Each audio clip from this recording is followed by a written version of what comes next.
With that, I'd like to yield to Ms. Wexton from Virginia for 5 minutes. Thank you very much, Mr. Chairman. And Director Young, it's wonderful to see you again. Thank you so much for coming back to join us today.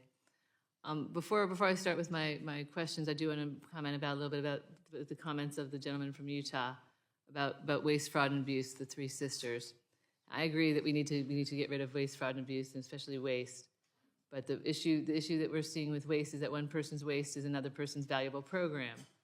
And for me, it really was driven home to me when we saw the littoral ships, what happened with them in the 2022 debate over the NDAA. Now, the Navy had wanted to discontinue this program. They asked that the littoral ship program be discontinued, but it was a pet project of one of the very powerful members of the Appropriations Committee. So then, oddly enough, it ended up back in there, right? The Navy didn't want it. So they thought it was wasteful, but this one member and her allies thought it was also very useful for her district. So it remained in there. So that's a good example of waste not being waste in the eyes of all. And I believe that some of the issues that are priorities in this budget, things like cutting childhood poverty in half, like helping women re-enter the workforce and increase the slots available for high-quality daycare and high-quality childcare slots, and also high-quality preschool. Increasing availability of affordable workforce housing, and encouraging the production of clean and renewable energy. These are important things that I don't view as wasteful at all. So I just want to thank the President and you for getting this great budget to us. I would ask the question, I would just want to thank you for a couple of things that you've included in this year's budget. At the risk of sounding like a broken record from our conversation last year, as you're aware, I have a lot of federal workers in my district here, just at Northern Virginia.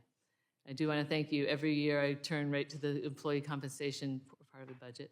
I was pleased to see that President Biden included a large pay increase for both civilian and federal workers and military service members for 2024, and I hope that we can get to that 8.7% number. Can you talk about how the pay increase will help federal employees and their families in today's economy, as well as how it will boost retention and recruitment efforts at federal agencies? Congresswoman, I know your constituents thank you for your continued hard work on these issues. I've heard from you many times in amplification of the work that they've done. Many of them, who toil without a lot of thanks. They do it for the mission, certainly not for the money. I'd like to point out the 5.2% for military and civilians is based on a statutory formula. And the President went with that formula because of the recognition of the disparity between private sector and public sector has just grown. I'm not sure 5.2% closes that much, but it's a first step to accept the recommendations of that formula, and also in recognition of the hard work federal workers do. Many of them throughout the pandemic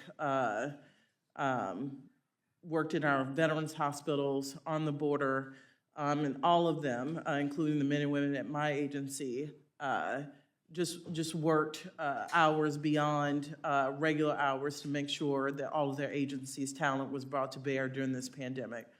Thank you, Director Young. I was also really happy to see that the budget request includes $1.4 billion in compensation for TSA employees. For too long, they've been undercompensated given the work that they do. I want to thank you for building on the raise that we included in the FY23 omnibus. Thank you for that. Also, Virginia's 10th Congressional District is home to just about every kind of air traffic control that there is, including we have 3 airports, 2 regional and 1 international airport with Dulles Airport. We have a lot of air traffic controllers there. We have the Leesburg Air Traffic Control Center in Leesburg, which does basically all the air traffic for the East Coast. We've got Potomac Tracon in Fauquier County in Warrenton. And so we have a whole lot of air traffic controllers work in this district. What would the impact of a 22% budget cut to the FAA be on air traffic control and the safety of our nation's airspace? I mean, not to mention what has happened with bringing back all the air travel. What would happen then? So one, I think all can agree they've seen that our air system must be modernized in this country. We've taken far too long to do that. This budget would put resources to do that. If we went backwards, we do less. And one analysis shows that air traffic control would be one of those things. They are in non-defense discretionary. And our analysis shows that 125 air traffic control towers would be shut. How many air traffic control towers? 125. Okay, that's a whole lot of air traffic control that wouldn't be happening. Very good. And as far as transportation and safety upgrades, we've seen a number of high-profile accidents and near misses in international rail and aviation systems so far this year. And we've also seen an uptick in pedestrian and cyclist injuries and deaths caused by drivers in the past few years. I look forward to discussing these topics with the Secretary Buttigieg and Ambassador Nolan in our appropriations hearing next month. Thank you very much. I see my time has expired. I thank the gentlelady from Virginia.